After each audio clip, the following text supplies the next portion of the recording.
Je vais commencer par la vice-présidente, Madame Delbosque. Donc, de cette année, vous savez qu'on bascule la présidence chaque année pour la ville qui organise. Simplement, nous, on a un seul plaisir, c'est de vous accueillir, d'accueillir les élèves. Vous voir tous là réunis, financeurs, l'État, le Conseil général, les deux villes, partenaires depuis 9 ans. Et ce n'est pas négligeable, parce qu'on nous dit beaucoup de choses, mais dans ce domaine, nous réussissons. Et vous tous les exposants, puisque grâce à vous, nous faisons notre manifestation, et si vous n'êtes pas là, nous ne sommes rien. C'est l'occasion pour la ville de Moissac et Castel de remercier tous ces exposants et souvent leur fidélité, puisque certains d'entre eux sont là depuis le début. Et c'est bien que chaque année, il y a un certain nombre d'institutions, comme l'armée, l'hôpital, etc., qui occupent beaucoup de monde, la gendarmerie, soit présent dans cette manifestation. Voilà, je me félicite de cette inauguration. J'espère que le succès sera aussi grand que celui de l'an passé à Castel-Sarrazin, puisqu'il y avait à peu près 3000 visiteurs, je pense, et à peu près 105 stands. Je ne sais pas où on en est, Gérard, aujourd'hui. On est bien, c'est parfait. Et donc je voulais féliciter le comité d'organisation des deux villes, qui fait un travail extraordinaire depuis plusieurs années maintenant. Et je leur dis tous, à l'année prochaine à Castel-Sarrazin. Merci. Gérard, je sais que tu travailles avec toute ton équipe, sans compter avec l'équipe moissagaise et Castel-Sarrazinoise. Donc c'est toute l'intercommunalité qui fonctionne au travers de cette manifestation. Je crois que vous réussissez chaque année à donner et à mettre ici les ingrédients de la réussite des jeunes et des demandeurs d'emploi qui visiteront ce salon. D'abord, pour joindre ma voix à toutes celles qui m'ont précédé, en félicitant l'initiative de Castel-Sarrazin-Moissac au sein de cette association pour la promotion de l'emploi, la formation et l'insertion à travers cette manifestation de ce soir qui se répète pour la 10e année l'année prochaine. J'espère que pour l'occasion de la 10e année, elle sera exceptionnelle. Ce sera un très bon cru.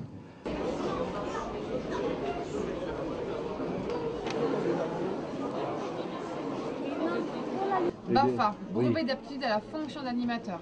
Une formation accessible dès 17 ans qui permet aux jeunes d'avoir un job étudiant, aux moins jeunes de pouvoir se qualifier, se requalifier, se reconvertir. Donc une formation en 3 étapes, très courte, 8 jours de formation générale, on apprend le métier d'animateur, 14 jours de stage pratique sur le terrain en accueil de loisirs ou en séjour de vacances pour aller mettre en pratique ce qu'on aura appris. Et enfin une formation de 6 jours, qualification, où il y a une thématique qui est choisie pour se spécialiser un peu. Là je suis au CFA de Montauban, donc je suis à 2e année brevet professionnel.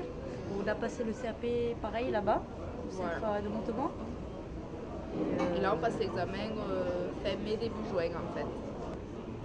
Et après, lors des examens, vous avez la théorie, la pratique, et vous allez avoir plusieurs matières quand même, c'est biologie, technologie.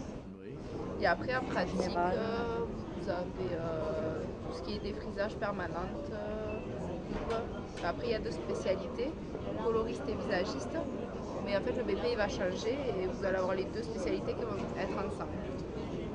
Donc au lycée François Mitterrand, nous proposons différents enseignements d'exploration. Alors certains qu'on retrouve dans de nombreux établissements, comme littérature et société, MPS, ou sciences de l'ingénieur, et d'autres qui sont beaucoup moins courants, comme dans les langues, par exemple, nous proposons l'italien, ou en langue morte le latin, mais aussi l'enseignement d'exploration art-patrimoine, qui est particulièrement intéressant à Moissac, ou encore l'enseignement d'exploration santé sociale. Mais pour parler de celui-ci, je préfère passer la parole à M. Lambert. Nous sommes les premiers au niveau du lycée François Mitterrand à présenter une formation qui ouvre une voie royale vers des métiers du médical, du paramédical ou du social. Que dire sur les sciences sanitaires et sociales, sciences technologiques du social et de la santé? C'est des métiers où on va retrouver les aides médicaux, des éducateurs spécialisés, des assistantes sociales, d'autres métiers encore, conseillers comme le social et familial, TSF ou TSF, c'est-à-dire c'est des métiers où c'est l'aide à la personne, c'est-à-dire on travaille pour les autres. Bonjour, je suis le capitaine-chef Albert, le président des engagés du 31e régiment de génie.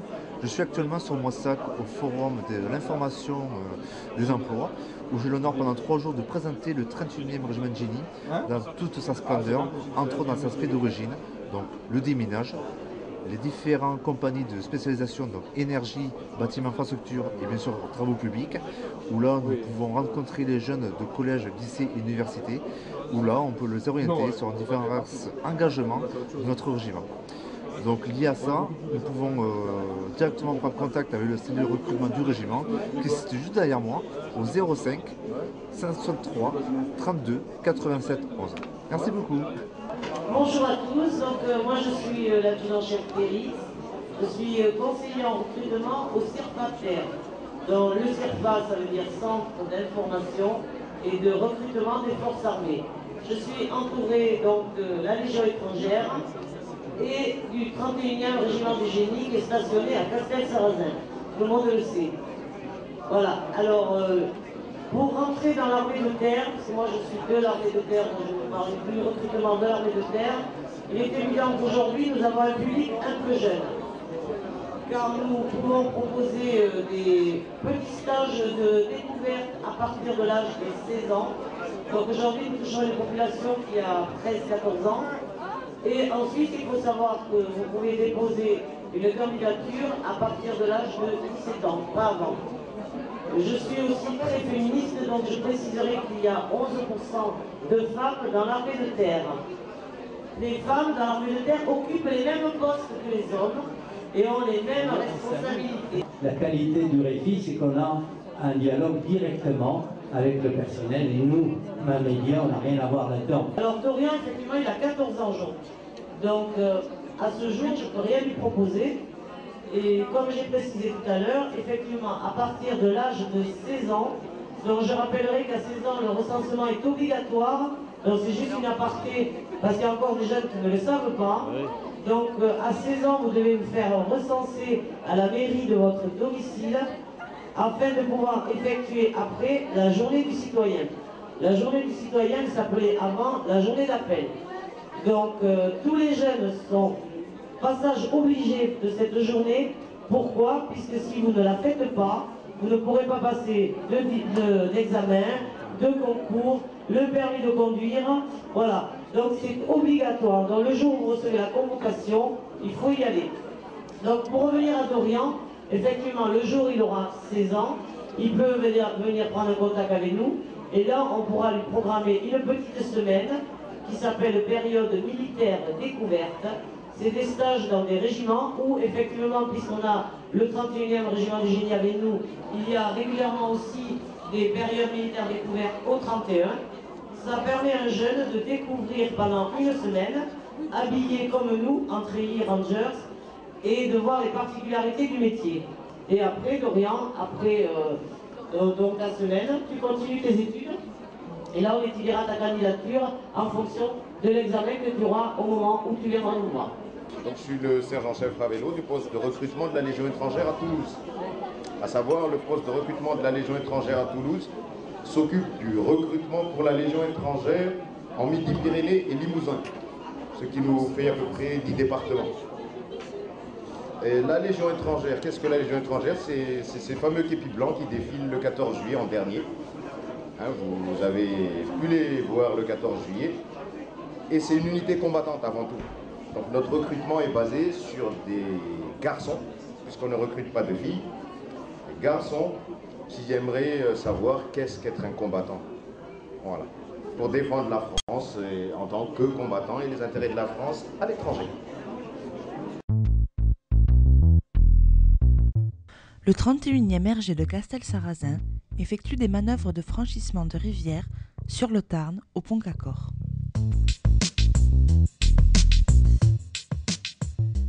Les ponts de bateaux sont assemblés rapidement sur le Tarn après que les engins de chantier aient créé une piste d'accès convenable pour permettre le débarquement des camions et du matériel.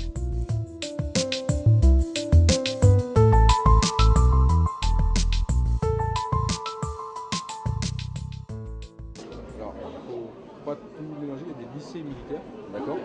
Et pour rentrer à l'école, d'accord, sur certains dossiers, certains, on va dire, niveaux scolaires, d'accord. Après, pour être mécanicien dans l'armée, tout simplement, il suffit d'avoir un diplôme civil, CAP, bac pro mécanicien, d'accord. Donc l'armée de terre actuellement recrute, je parle pour l'armée de terre, recrute énormément de mécaniciens actuellement. On peut être aussi mécanicien dans l'armée de l'air. Ça va dépendre de la spécialité que vous choisissez. D'accord? Oui. Donc, vous dessinez une carrière de mécanicien? Oui. Oui, non? Vous avez quel âge? 14. D'accord. Donc, il faut commencer à un moment, vous êtes en quelle classe? Troisième. Troisième, d'accord. Vous faites quoi après la troisième? Peut-être un bac pro mécanicien. D'accord. Alors, justement, l'avantage avec un bac pro mécanicien, peu importe le domaine, vous pouvez être recruté. Ce qu'il faut d'abord, c'est être militaire. Il faut être formé en tant que militaire. D'accord? Et ensuite, vous serez recruté en tant que mécanicien.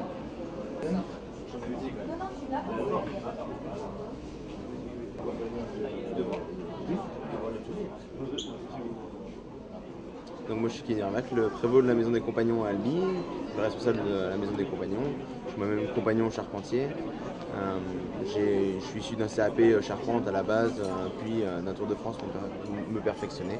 Donc voilà, c'est ce qu'on propose en fin de compte aux jeunes, c'est de pouvoir apprendre un métier en voyageant, en allant du CAP jusqu'à la licence, et ce dans 27 métiers, représentés dans les métiers du bâtiment, de l'industrie, des matériaux souples et des métiers de bouche. On est là pour présenter tous les métiers de l'hôpital. Ça va évidemment des soins au personnel technique, au médical, au personnel administratif aussi. Et on est là pour essayer d'inciter les jeunes à se tourner un petit peu vers ces métiers qui sont des métiers d'avenir carrément. La formation consiste à apprendre à réparer toutes sortes de mécanismes, qu'ils soient mécaniques, électroniques, tout ce qui donne l'heure. Donc ça part d'une toute petite montre de quelques millimètres de diamètre, finir à des pendules monumentales, c'est-à-dire des horloges d'édifices que l'on trouve sur les mairies, les églises, etc. Donc vous voyez, c'est très très varié. Très varié. On passe aussi bien sûr du temps sur la montre en quartz, puisque évidemment c'est la montre au goût du jour, bien que l'horlogerie de luxe s'est relancée depuis quelques années en Suisse. En ce qui concerne le RFI, la gendarmerie est présente. Cela nous permet de faire découvrir notre métier auprès d'une population jeune, mais également auprès d'une population un peu moins jeune. Et ce matin, nous avons constitué un dossier pour un jeune qui a 19 ans. Et donc lui, normalement, il doit partir en école après les tests. Et donc c'est quelqu'un qui aura trouvé du travail. Donc c'est un plus, un travail trouvé égale une vie sauvée. Voilà, donc il y a une autre dame qui est venue pour avoir de la documentation en ce qui concerne son fils. La documentation, elle est prête, il n'y a plus qu'à lui remettre l'enveloppe. Ça a été fait hier et bien demain après-midi. Voilà. Bonjour à toutes et à tous, moi je suis L'Espérance Joly, officier adjoint au groupement départemental du Tarn-et-Garonne, entre autres en charge du recrutement du département. Donc je suis venu avec mes collègues du CIR de Toulouse qui ne sauraient tarder, qui sont déjà prévenus, donc ils montrent bien aussi qu'on recrute aussi bien des hommes que des femmes. Donc à notre niveau, on recrute aussi bien sans diplôme qu'avec un bac plus 5. Après, bien sûr, c'est bien sûr qualifiant d'avoir du diplôme et même après, pas de spécialité, de pouvoir s'épanouir au mieux. Donc on recrute en tant que volontaire, donc de 18 à 26 ans, ça c'est sans diplôme, donc avec un contrat de 5 ans qui nous permet un petit peu justement de faire le bien, voir si on est fait pour ce métier. Autrement, pour le concours d'entrée générale, c'est sous officier de gendarmerie. Donc là, depuis cette année, il y a le critère du bac qui est obligatoire. Donc baccalauréat, peu importe la filière, que ce soit SL, bac pro. Donc à ce niveau-là, il y a toujours des concours d'entrée, donc 2 concours nationaux. Ces concours, donc on est quand même plusieurs milliers de candidats, donc il faut bien s'y préparer. Donc il y a aussi bien des qualités rédactionnelles, des exercices logiques, des tests psychologiques et bien sûr des épreuves physiques. Donc justement, comme le précisait le monsieur, on est rattaché un petit peu comme les militaires à un service particulier. Donc on a une formation militaire, une formation physique, qui est quand même d'un assez bon niveau. Donc on est une force de police, par contre, contrairement à l'armée, donc on a les mêmes missions que la police, donc la sécurité des biens et des personnes, donc tout le panel, aussi bien les cambriolages, les agressions, ça peut être même des divagations d'animaux. Donc dans ce département en question, tu pourras, par exemple, si tu rentres dans le club réserviste, tu pourras faire des missions de façon ponctuelle. Donc ça, tu peux le faire en complément de tes études. Donc tu peux faire entre 5 et 60 jours par an, tu peux payer à l'entrée. Et tous les documents en tant que rentrée, ça va mettre sur des gros événements comme le Tour de France, des choses du genre. voilà, ça permet de découvrir le métier, on va même en faire partie de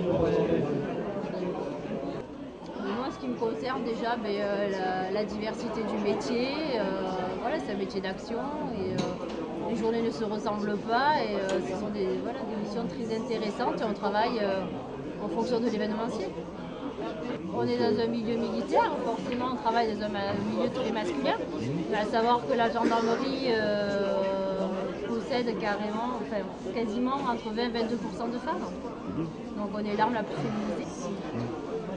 L'ensemble des métiers sapeurs-pompiers qui existent, et au-delà de ça, c'est une occasion pour moi de dire aux jeunes ce que c'est qu'un sapeur-pompier volontaire et leur expliquer qu'à partir de l'âge de 13 ans, ils peuvent devenir jeunes sapeurs-pompiers, qui leur permet ainsi de côtoyer le métier de sapeur-pompier et ensuite de souscrire un engagement de sapeur-pompier volontaire qui peut leur permettre à terme de savoir si vraiment ils sont faits pour ce métier. Quant à l'ANAPI ou à la PIM, ce sont deux associations médico-sociales. Et comme vous pouvez le voir derrière nous, nous avons un nombre de métiers. Et pour faire plaisir à monsieur l'organisateur, sachez que le médico-social emploie au minimum 50 métiers. Voilà. Tout autant de se composer. Parce qu'on parle souvent des métiers éducatifs, mais on oublie tous les métiers de périphérie, tels que les services généraux, les services administratifs et les spécialités assez pointues que nous avons dans nos établissements. Voilà. Association cantonale moissacquaise des artisans et des entreprises du bâtiment. Il s'est créé en quelle année, Christian? Il y a 16 ans, 16 ou 17 ans. Ah oui, 16 ou 17 ans. Et on a un siège à 1 rue du boulevard de Quercy. Et on se réunit une fois par mois pour discuter des problèmes qui peuvent être des avancées sur les nouveaux produits. Bonjour à tous. Tout d'abord, le Centre universitaire de Tarn-et-Garonne présente les 3 années de licence de droit et AES. Donc il faut savoir que le centre universitaire a une vingtaine d'années. Donc c'est une délocalisation de l'université Toulousain-Capitole et une délocalisation de l'université Toulouse de Lumérail. Voilà, il faut savoir que c'est un petit établissement comparé aux universités de Toulouse et la qualité d'enseignement qui est tout autre. Voilà. Le relais assistante maternelle et le lieu d'accueil des femmes parents se trouvent donc dans l'ancienne halte garderie La Monnerie, au jardin Firmin-Buissé au centre-ville de Moissac. Donc le relais assistante maternelle, c'est un endroit, comme son nom l'indique, pour les assistantes maternelles, mais aussi pour les parents. Donc c'est un lieu d'information et d'animation. Bonjour, donc je m'appelle Valérie Gendré, je suis auxiliaire de puériculture et je travaille dans la halte garderie du Sarlat à Moissac. Je m'appelle Fabienne Fort, je suis éducatrice de jeunes enfants et je suis la responsable de la halte garderie du Sarlat à Moissac. Donc nous à la halte garderie du Sarlat, on accueille 20 enfants par demi-journée et on fonctionne par demi-journée, c'est-à-dire qu'on est ouvert de 7h45 à 12h15 et de 13h45 à 18h15.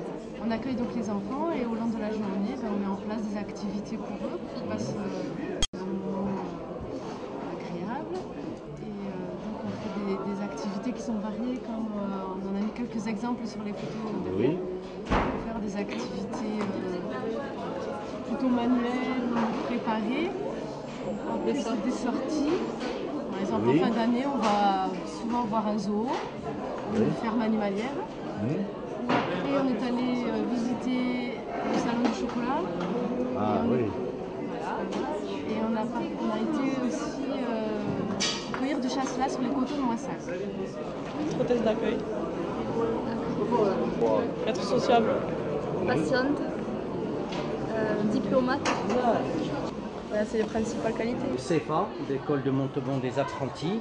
Alors évidemment, sous le chapiteau, on va profiter d'un moment d'accalmie pour présenter un peu les métiers qui sont présents juste aujourd'hui.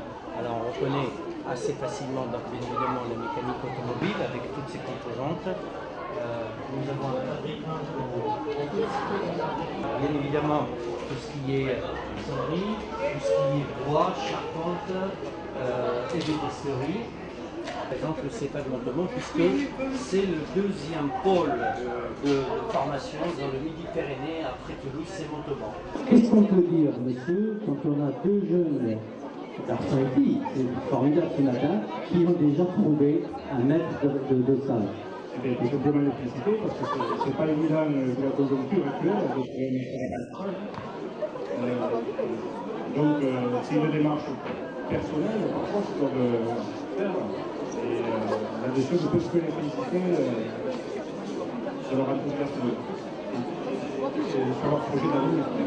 Et bien voilà, merci sur cette belle conclusion. Nous sommes très heureux avec vous et pour vous aussi. Merci infiniment pour cette initiative.